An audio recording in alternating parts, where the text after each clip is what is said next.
لیکن اس پیشانی کو رب کے علاوہ کسی کے گھر میں جھکانا بھی گناہ اور ظلم میں عظیم ہے۔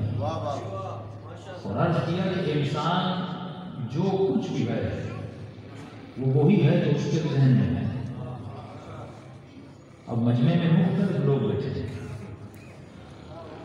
اور سب کی ڈریسنگ الگ الگ ہے، کوئی داڑھی رکھتا ہے کوئی نہیں رکھتا ہے، کوئی فرینچ کٹ ہے اور آج کل خنجر والی بھی گاڑی چل رہی ہے۔ تو مختلف آپ لوگوں کے آپشن رہتے ہیں، کسی نے شلوار قمیض پہنی ہوئی ہے، کسی نے جینس پہنی ہوئی ہے، کسی نے اسی جینس کو پھاڑا بھی ہوا ہے۔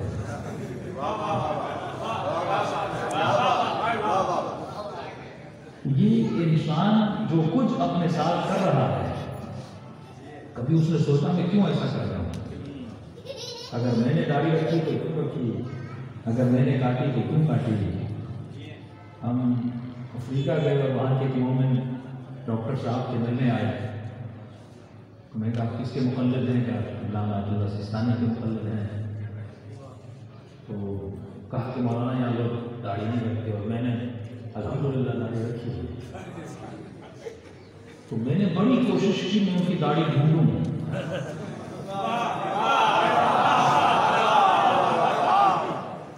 تو میں نے کہا مجھے کہ آپ کی داڑھی نظر تو نہیں آئی، کہاں ہے؟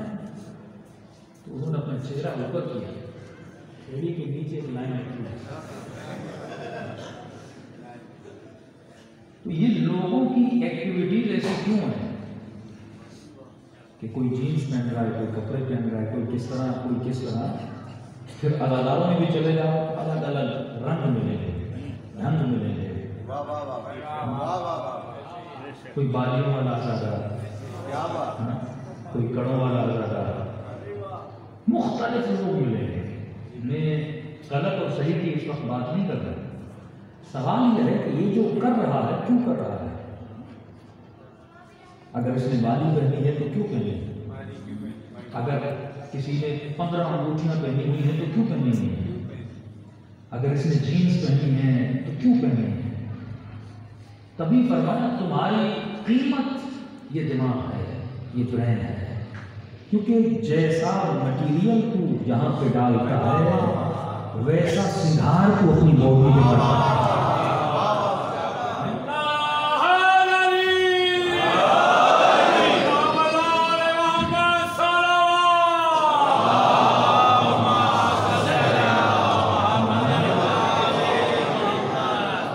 ہم جو کچھ بھی ہیں اپنی وجہ سے، کسی اور کی وجہ سے نہیں ہے۔ میں شیعہ ہوں اپنی وجہ سے، میں سنی ہوں اپنی وجہ سے، میں وہابی ہوں اپنی وجہ سے۔ تو یہ وہ مین پوائنٹ تھا جس کی طرف اہل بیت انسان کو روشناس کرنا چاہتے تھے کہ تمہاری قیمت یہ تمہارا برین ہے۔ اب ذرا سوچ تو اس برین میں جو انفارمیشن ڈال رہا ہے کس سے لے رہا ہے؟ جس بک کو پڑھ رہا ہے اس کا رائٹر کون ہے؟ جس مووی کو دیکھ رہا ہے اس کا پروڈیوسر کون ہے؟ جس ڈرامے کو دیکھ رہا ہے اس کا ڈائریکٹر کون ہے؟ جب تک ان چیزوں کو تم نہیں سمجھے گا تب تک تمہارے ذہن میں وہ خالص معلومات نہیں جائے گی، اور اگر ذہن خالص نہیں ہوگا تو بندہ خالص کیسے بنے گا؟ تبھی فرمایا من عرف نفسہ فقد عرف ربہ، جس نے خود کو پہچانا کہ تو سمجھ تو صحیح تمہاری باڈی ریئیکٹ کیسے کرتی ہے، تو اپنے ایکشنز کو سمجھ تو صحیح، تجھے کن باتوں پہ خوشی ملتی ہے، تجھے کن باتوں پہ غصہ آتا ہے، کس سین کو دیکھ کر تیرے دل کی دھڑکن بڑھ جاتی ہے، کس کو دیکھ کر تو غمگین ہو جاتا ہے، تو تو وہی ہے جو تم نے اپنے ذہن میں ڈالا ہے، اس کی قدر و قیمت کو جانا۔ تبھی فرمایا انسان تجھے اجازت نہیں تو ہر آواز اپنے کانوں میں ڈالے، تجھے اجازت نہیں تو ہر تصویر ہر فوٹو کو اس میموری میں سیو کرے، تجھے اجازت نہیں تو ہر مٹیریل کو اپنے ذہن میں ڈالے، کیونکہ جو جو تو ڈالتا جاتا ہے وہ تمہارے وجود میں اثر رکھتا جاتا ہے۔ اب میں نے تجھے سلیکشن کرنے کے لیے طاقت سے نوازا ہے، جس طاقت کی وجہ سے تو انسان ہے۔ یہ دماغ جو کھوپڑی تو حیوان کے پاس بھی ہے، وہ بھی مناظر کو دیکھتا ہے، سینریز کو دیکھتا ہے، تو تب اپنے مالک کو پہچانتا ہے، اس کی خوشبو کو جانتا ہے، اس کے اندر بھی وفا ہے، اس کے اندر بھی عشق ہے، اس کے اندر بھی محبت ہے، لیکن ایک طاقت میں جو اسے نہیں دی جو میں نے تجھے دی ہے، جس کا نام ہے وجود حق. جسے کہا گیا کہ ایک نبی وہ ہے جو ایکسٹرنل ہے، ایک نبی وہ ہے جو انٹرنل ہے. ایکسٹرنل نبی تجھے قرآن دیتا ہے، حدیث دیتا ہے، انٹرنل نبی تجھے عمل کرنے پر مجبور کرتا ہے. کہ جوان جب تو کسی پر ظلم کرتا، ظلم کرنے والا شیعہ ہو، سنی ہو، مسیحی ہو، ہندو ہو، فرق نہیں پڑتا، لیکن جب تو کسی کا حق کھاتا ہے، جب تو کسی پہ ظلم کرتا ہے تو اندر سے آواز آتی ہے تو غلط کر رہا ہے، لیکن اندر والے نبی کی آواز ہے.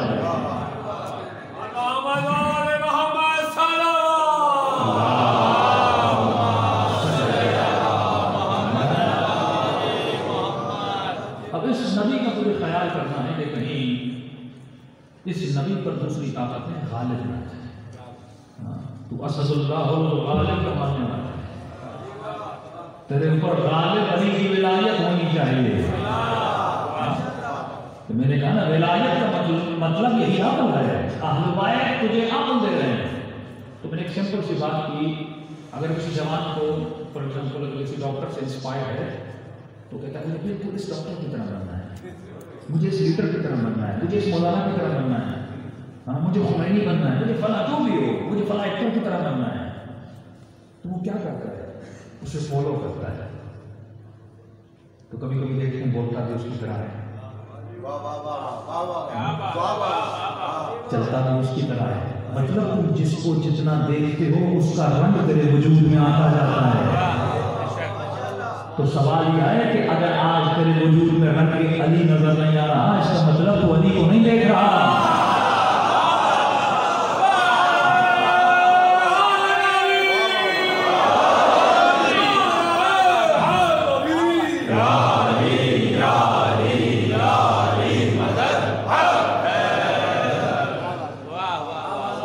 یہ میرا جملہ نہیں، قرآن کا جملہ. صبغۃ اللہ ومن احسن من اللہ صبغۃ اللہ. کون آئے جو اللہ کے رنگ میں رنگ لائے، جس کو دیکھ کر تجھے کوئی یاد آئے.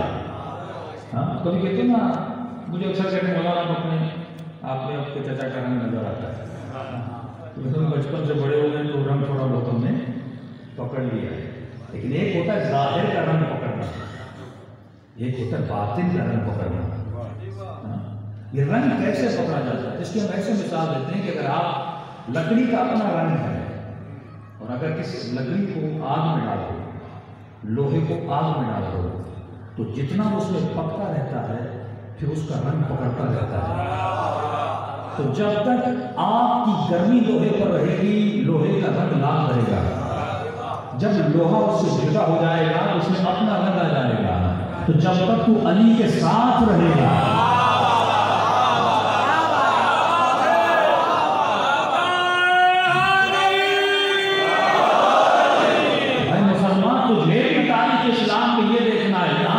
انتقال ہوا کون نبی کے ساتھ رہا اور کون سقیفہ میں بھٹکتا رہا. یہ جو ساتھ ہے کیا اس کردار کے ساتھ رہو، اس سے جدا نہ ہو جاؤ. آپ کا رنگ وہی رہے جو رسالت کا رنگ ہے، آپ کا رنگ وہی رہے جو ولایت کا رنگ ہے. جب اس رنگ میں رنگ جاتے ہو، اب میں رنگ میں رنگوں کو کیسے رنگوں؟ تو امام رضا کا ایک فرمان ہے،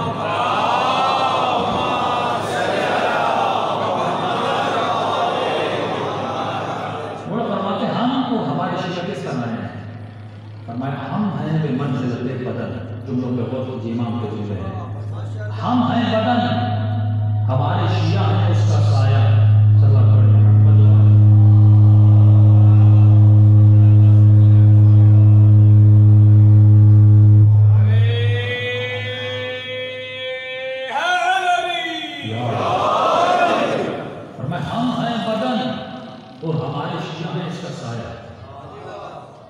جب کوئی مثال دیتے ہیں تو مثال پر بھی غور کیا کرو. کہا شیعہ سایہ ہے، امام بدن ہے. آپ نے غور کیا ہوگا جب بدن چلتا ہے تو سایہ چلتا ہے.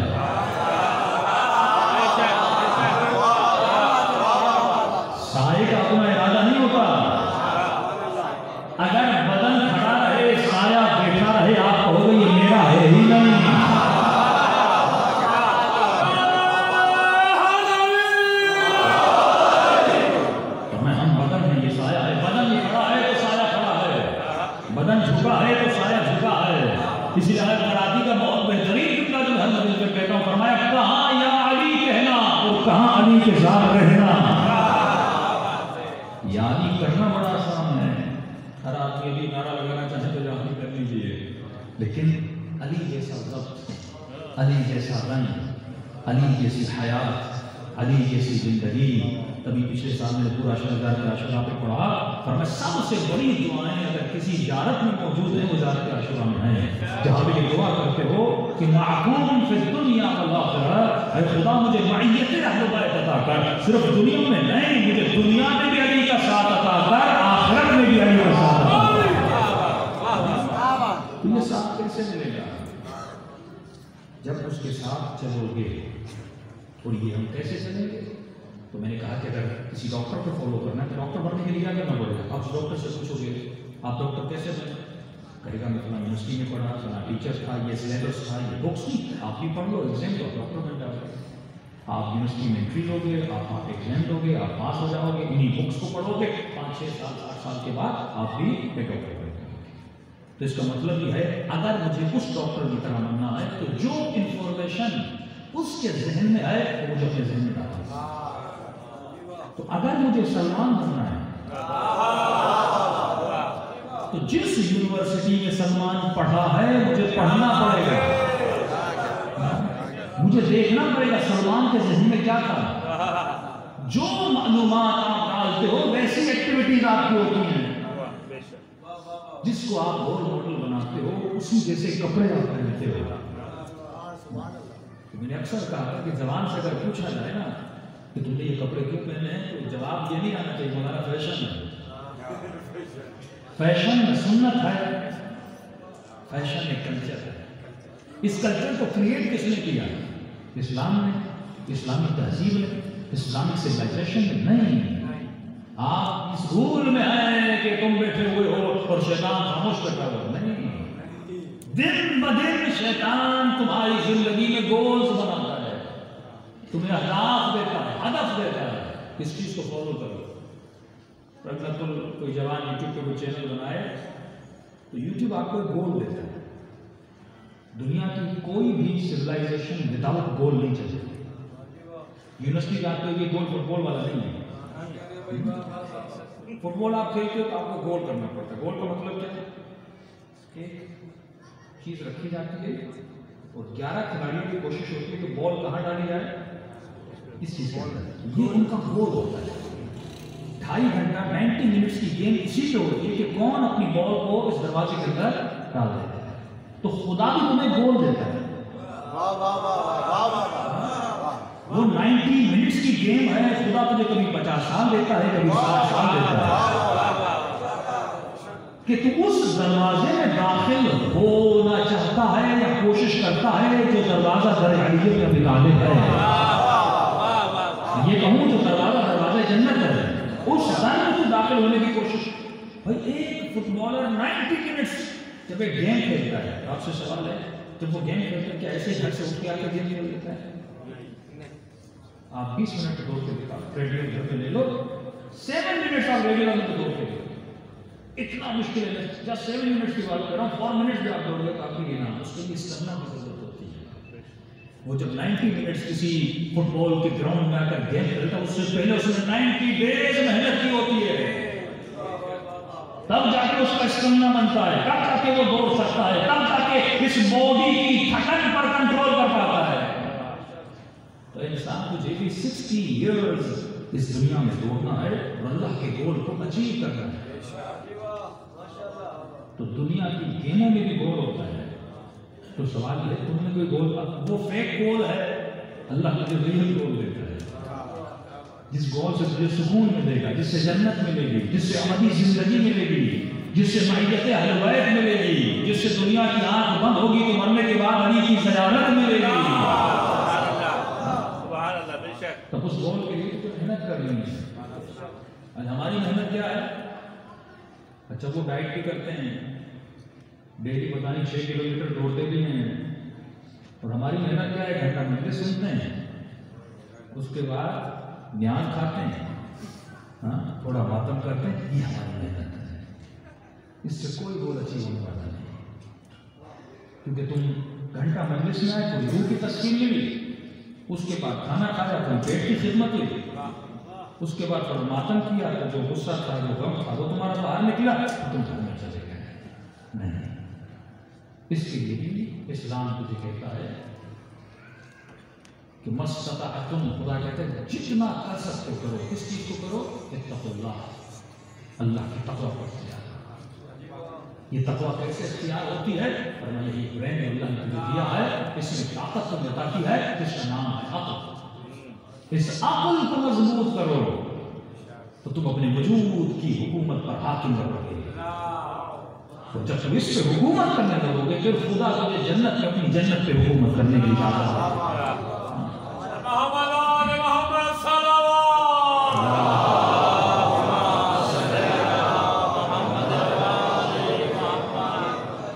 تو عقل کیا ہے؟ کل میں نے آپ کو بتایا عقل نام ہے لغت میں گرہ لگانے کا، کسی چیز کو باندھنے کا. اور جس کو بالکل سمپل کر کے آپ کو سمجھاؤں، عقل بریک کا نام ہے. جب آپ بریک لگا رائٹ ٹائم پہ رائٹ ڈیسیژن.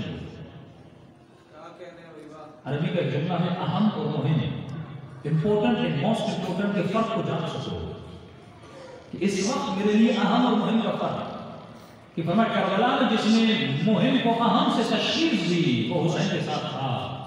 لیکن کربلا میں کیسا نہیں تھا؟ شب عاشور مانو حسین کے ساتھ ہے. لیکن صبح عاشور آقا حسین کو یہ کہہ کر چلا گیا کہ مولا میرے بچے بھوکے ہیں، ان کو کھانا دے کے واپس آؤ. بچوں کو کھانا کھلانا بھی ضروری ہے لیکن اس سے زیادہ ضروری کیا تھا؟ یہ سوچ نہیں آیا کہ حسین کے بچے کیسے ہیں، حسین کے بچے بھوکے ہیں. یہی اہم اور مہم کا فیصلہ. امپورٹنٹ اینڈ موسٹ امپورٹنٹ میری زندگی میں کیا ہے؟ اس وقت امپورٹنٹ مجلس سننا ہے یا کل میرے ایگزام ہے، ایگزام کی تیاری ہے؟ دو چیزیں ہیں نا.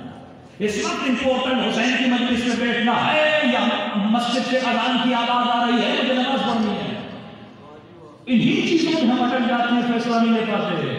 قرآن سے مومن آپس میں لڑتا پڑتا حسین کی مجلس افضل ہے وہ کہتا نماز افضل ہے. یہی اہم ہے، وہ بھی مہم ہے. لیکن اگر عقل ہو تو کسی فیصلہ دے سکتا ہے کہ مستحب کام کرنا ہے یا واجب کام کرنا ہے. انہی چیزوں میں تجھے شیطان لگا. تبھی فرمایا من عرف نفسہ فقد عرف ربہ. اے انسان اگر اپنے وجود کو پہچان لو گے تمہارے ڈیسیژن بھی رائٹ ڈیسیژن ہوں گے اور ایسے ڈیسیژن ہوں گے تو اپنی زندگی کے ہر قدم اٹھانے پر شرمندہ نہیں ہوگا، پشیمان نہیں ہوگا. سیدہ زینب نے جتنے قدم اٹھائے جب پوچھا جاتا تھا جواب یہ آتا تھا رضا میں رضا. زینب کو افسوس نہیں ہے کربلا میں کیونکہ زینب نے رائٹ ٹائم پر رائٹ ڈیسیژن لیا تھا. تو سوال یہ ہے کہ تم کیسا ڈیسیژن لیتے ہو؟ اور یہ ڈیسیژن لینے کا پاور تب آتا ہے جب تمہاری عقل مضبوط ہو جائے. اور کہا کہ عقل کیسے مضبوط ہوگی؟ جب عقل کو صحیح اس عالم غذا دو گے، کھانا دو گے. عقل کا کھانا علم ہے.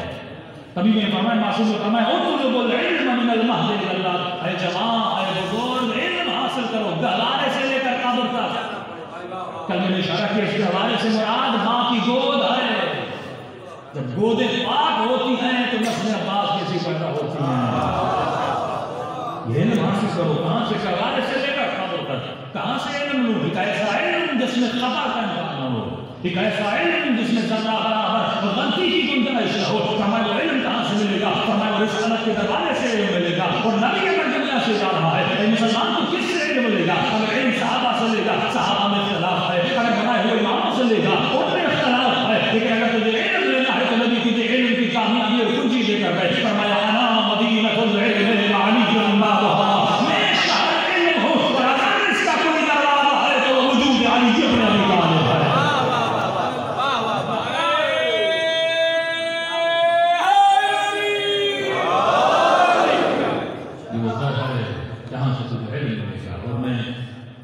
یہ لطیفہ بھی ہے لیکن حقیقت بھی ہے کہ اگر کوئی قوم جاہل ہے، جہالت سب سے بڑی بیماری ہے. اچھا جہالت کرتی کیا ہے؟ معصومین نے جہالت کو ظلمت کہا، علم کو کوشش کہا. اللہ ولی الذین آمنوا یخرجهم من الظلمات. ان کو جہالتوں سے نکالے گئے. نور مطلب عقل علم کی محفل کے اندر لائے. تو ایک آسان سا سب سے سب ایران کا ایک بادشاہ نادر شاہ. اگر میں آپ سب سے پوچھوں کہ نادر شاہ کی قبر کہاں ہے تو شاید کسی کو پتا ہے. اس کا مطلب آپ کو نہیں پتا کا مطلب یہ ہے کہ آپ کے ذہن میں اس مسئلے کی ظلمت ہے، اندھیرا ہے. اندھیرا مطلب کچھ بھی نہیں، کوئی چیز نظر نہیں آئی. اب کمال یہ ہے کہ اگر آپ کو پتا نہیں اور میں ممبر پہ یہ آ کرتا ہوں، فار ایگزامپل نادر شاہ کی قبر جو ہے وہ پیرس میں، میں یہ کہوں شیراز میں، میں یہ کہوں اسفان میں، تو آپ کو کیسے مولانا بول رہے ہیں تو رائٹ بول رہے ہیں. تو جب آپ کو علم نہیں ہو تو میں آپ کے ذہن میں رانگ معلومات ڈال سکتا ہوں.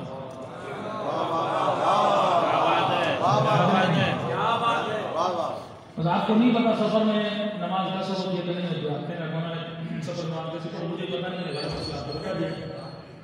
مسلمانوں کو پتا نہیں تھا کہ نماز رسول نے کیسی پڑھی تھی.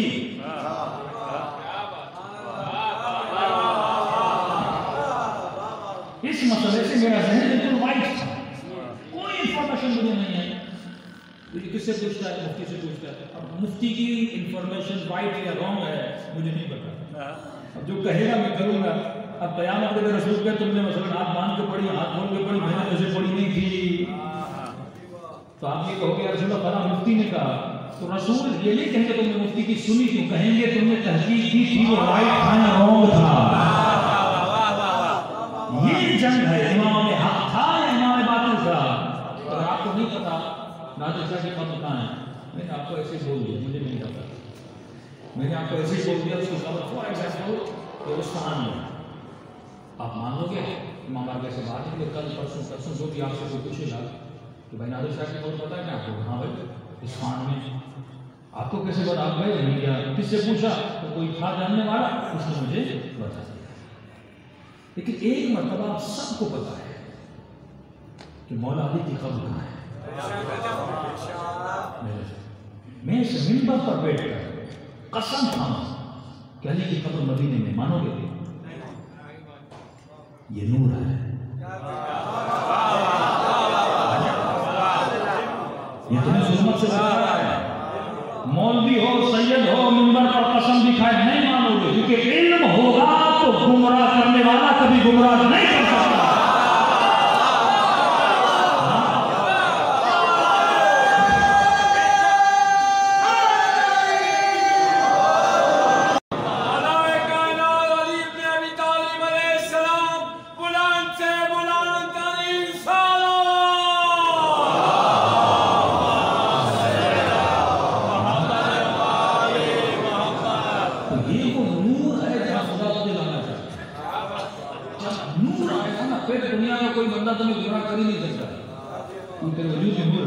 روشنی ہے تو اندھیرے میں کیسے لے جائے گا. تو یہ واقعہ اچھا نہیں ہے. فرمایا ایک مولانا کسی گاؤں میں گئے، گاؤں میں کسی قبر نماز سماعت آتی ہے تو ہماری نماز بھی علی ہے، ہمارا تو سب کو علی ہے. تو کا بندہ خدا جب نماز کی معافی علی کے لیے نہیں علی والے کے لیے کیسے ہو سکتا؟ اگر احسان صاحب عقل ہو، ایک دن مجھے مولا امیر کا یہ بتاؤ کہ جس سے مولا نے نماز نہ پڑھی ہے، جو امیر المومنین اس پر تو نماز واجب ہے، تجھ سے نماز کیسے معاف ہو سکتی ہے؟ یہ لوگ عقل میں نہیں ہیں. لوگوں کو سمجھایا لوگوں نے مان لیا. کہتی کہ مولا نماز کیسے پڑھی جاتی ہے؟ انہیں لوگوں کو وضو آتا ہے. وضو کیا ہوتا ہے؟ اب کہتے ہیں مولانا کے گاؤں میں 300-400 لوگ تھے، ایک ایک کو سکھاتا تو دن کی ساری نمازیں ادا ہو جاتی. تو ان کو کہا تمہارے گاؤں میں کوئی نہر ہے؟ وہاں آؤ میں تجھے سکھاؤں. کہاں مولانا؟ گاؤں میں سامنے نہر ہے. مولانا نہر کے کنارے لے گئے اور انہوں نے وضو کی ترتیب سکھائی. کلی کرو، کلی کی ناک میں پانی ڈالو، پانی ڈالا، چڑھا دو، چڑھا کر دائیں بائیں بازو سر کا مسح کیا. اب مولانا پاؤں کا مسح کرتا تھا. اب کیونکہ نہر کے کنارے پانی اٹھایا تو زمین گیلی ہو گئی. بیچارہ مولوی صاحب جیسے پاؤں کا مسح کرنا چاہتا تھا تو مولوی کا پاؤں پھسلا سیدھا نہر کے اندر. قوم تھی جاہل، قوم کو پتہ نہیں تھا مسح کیا ہوتا ہے. وہ تو مولوی کو فالو کر رہے تھے نا.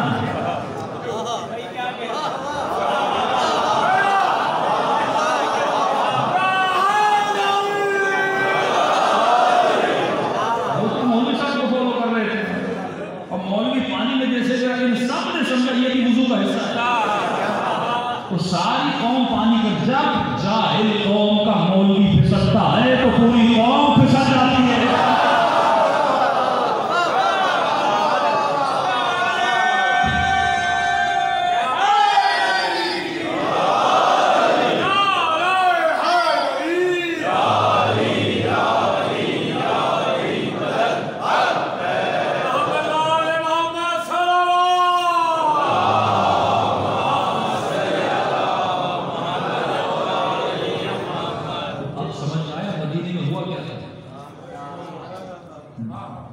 جب جہالت میں بھرے مسلمانوں کے راہ پر پھسلے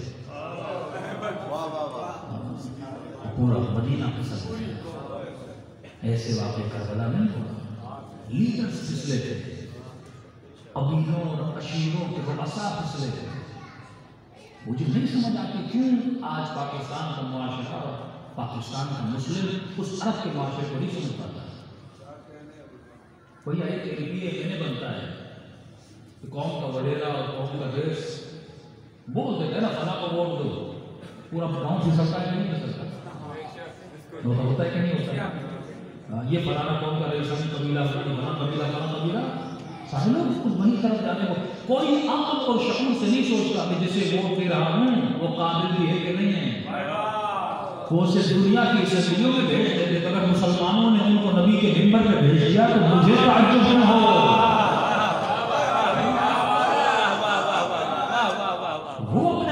کو فالو کر رہے تھے, میں کیوں کسی قبیلے کو فالو کروں؟ خدا نے مجھے عقل دی ہے, میں تابع عقل ہوں. اور عقل کہتی ہے اگر علم لینا ہے تو کسی عالم سے لو, اگر طہارت لینی ہے تو کسی ایسے سے لو جس کے لیے آئے انما یرید اللہ وجہہ. اگر صدیقوں میں اور صدیقاؤں میں اگر کسی کو سچا ماننا ہے تو اسے مانو جس کے لیے آئے مباہرہ گواہی دیتی ہوئی.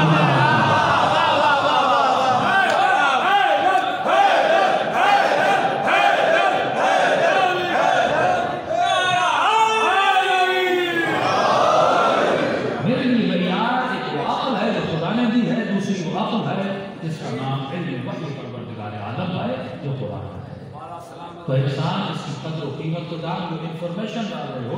اور سب سے بڑا ظلم جو مسلمانوں نے خود پر بھی کیا اور اپنے بچوں اور نسلوں پر بھی کیا, وہ ظلم یہ تھا اگر میں مجلس پڑھوں اور میری مجلس آپ کو سمجھ میں نہ آئے, آپ کیسے پوچھو گے؟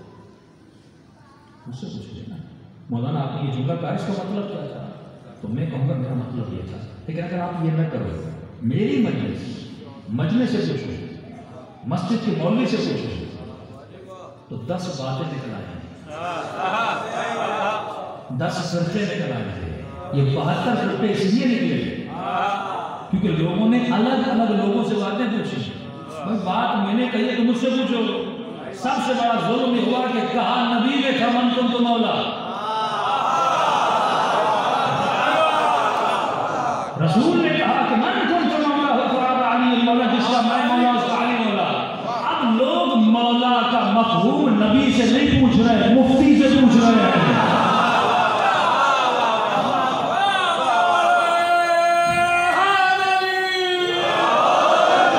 اس کی زندہ مثال ہے, تمہارا ایک مولوی بولتا ہے کہ مولا بولو, دوسرا بولتا نہیں یہ ظاہر ہے اس کو نہیں پتا. بیچارے مولانا طاہر جمیل منظر سے غائب ہو گئے.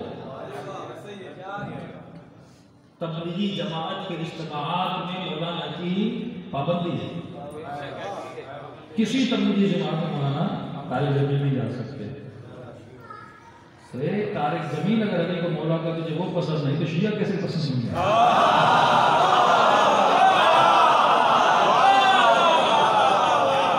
تو یہ تو تعصب ہے. امام المتعصبین کا شیطان اپنا عالم, یعنی تم جب تک وہ کہو جو ہمیں پسند ہے تو ہم مانیں گے, لیکن اگر تم نے کوئی ایسی بات کی جو میرے مزاج کے اگینسٹ ہے, یہ چیز ہمارے اندر بھی مزاج ہے, ہمارے اندر بھی مزاج ہے.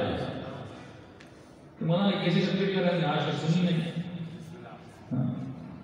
صدیوں سے. اچھا یہ بھی سائیکالوجسٹ نے یہ ثابت کیا کہ جس چیز کو آپ زیادہ سکتے ہو نا اس کا نشہ ہوتا ہے, اس کے ہارمونز آپ کی باڈی میں ہوتے ہیں. اس کی زندہ مثال یہ ہے کہ جو لوگ انٹیلیجنس ایجنسیز میں کام کرتے لوگوں کو ٹارچر کرتے تھے, تو ان کو کہا جاتا تھا آپ ایک قسم کا ٹارچر نہ کرو. مثلا ڈیلی بیسس پہ آپ ایک آدمی کو صرف مارتے جا رہے ہو، مار رہے ہو. کہا آفٹر 40 days 50 days یہ مارنا اس کی باڈی میں کچھ سیلز بنتے ہیں، ہارمونز بنتے ہیں، اس کے لیے نشہ بن رہا ہے. اب جب تک مارو گے نہیں اسے مزہ نہیں آئے گا. تو کہا ٹارچرز کو بدلتے رہو، ڈفرنٹ ٹارچرز ہو تاکہ اس کو تکلیف ملے. بالکل اسی طرح جب ہم کوئی چیز سنتے ہیں، اگر میں اس میں قباحت نہیں ہے، اگر میں ذکر علی سن رہا ہوں تو ہو سکتا ہے کہ ہارمونز ایسے بن جائیں یہ ذکر میری عادت بن جائے. ہو سکتا ہے میں ڈیلی بیسس پہ نماز پڑھوں یہ نماز پڑھنا میرے سے ہارمونز ڈیولپ ہو جائیں، میری عادت بن جائے. تبھی فرمایا ہماری عبادت عادت سمجھ کے نہیں، قربت کی نیت سمجھ کے کیا جائے. اور یہ ٹاپک آج کرنا نہیں لیکن صرف اشارہ کر رہا ہوں، بعض لوگوں کو علی علی کرنے کی عادت کیا ہو جاتی ہے؟ مزہ آتا ہے کیونکہ ان کے ہارمون جیسے ڈیولپ ہو چکے ہیں. اتنا سنا بچپن سے سنا اب یہ اس کی ہیبٹ بھی نشائی ہو گیا ہے. ایک نشے کی حالت اس کی باڈی میں اس کے ہارمونز نے کریٹ کر دی ہے. تبھی جب کسی انڈیا کے گانے میں علی کا ذکر ہو تو کہتے ہیں مولانا مزہ آتا ہے. ایک نہیں کئی لوگ کہتے ہیں مولانا کیا گانا آیا ہے، گانا اچھا مولا کا ذکر ہے. اس سے وہ گانا بھی اچھا لگتا ہے جس میں علی ہو. بہت عجیب بات کر رہا ہوں کیونکہ یہ نشائی ہو چکا ہے. فرمایا یہی تو نفاق کی نشانی ہے، یہی تو شیطان کا کام ہے.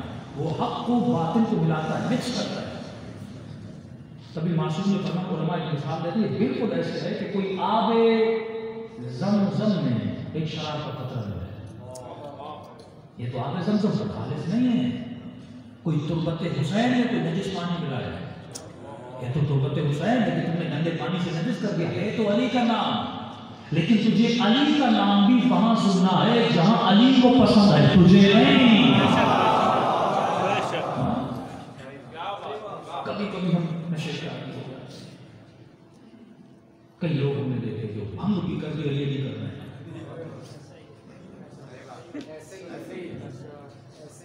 تو مجھے سننے میں آتا میں نے دیکھا نہیں لگ رہا ایسا نہ ہو کہ نشہ کر کے لوگ ماتم کر رہے ہیں. 4 hours 5 hours انسان کی باڈی میں کتنی طاقت ہے، کتنا استعمال ہے. مولانا بعض لوگ نشہ کر کے ماتم کرتے ہیں. یہ نام تو علی کا لے رہا ہے لیکن اسے نہیں پتا میں کتنا بڑا گناہ کر رہا ہوں. گویا میں آب زمزم میں نجاست کو ملا رہا ہوں. خدا تجھے خالص کرنا چاہتے تھے، پھر کیا فرق ہے اگر کوئی حسین کا گلا کاٹے اور کہے اللہ اکبر؟ وہ بھی تو اللہ کا نام لے رہا ہے نا، وہ بھی اللہ اکبر کہہ رہا ہے جیسا تو اللہ اکبر کہہ رہا ہے. لیکن اسی چیز کی طرف اہل بیت نے متوجہ کیا تو جو کر اپنی پسند کے مطابق نہ کر، اللہ کی پسند کے مطابق. تجھے عبادت بھی وہاں کرنے کا خدا کی پسند. یہ نشائی شیعہ جتنے گھوم رہے ہیں کہ ہم ہر جگہ علی کا نام لانا چاہتے ہیں، یہاں بھی علی کا نام وہاں بھی علی کا نام. نشہ ہو چکا ہے. معصوم فرماتے نہیں، تجھے وہاں قدم رکھنا ہے جہاں علی نے قدم رکھا. جو علی سے آگے بڑھ جائے وہ نصیری کہلاتا ہے، جو پیچھے رہ جائے وہ سلمان کہلاتا ہے. تجھے دیکھنا ہے کہ میرے مولا کو کیا کر سکتا ہے. تبھی فرمایا کہ عابد بن، عابد بن، عبادت گزار بن.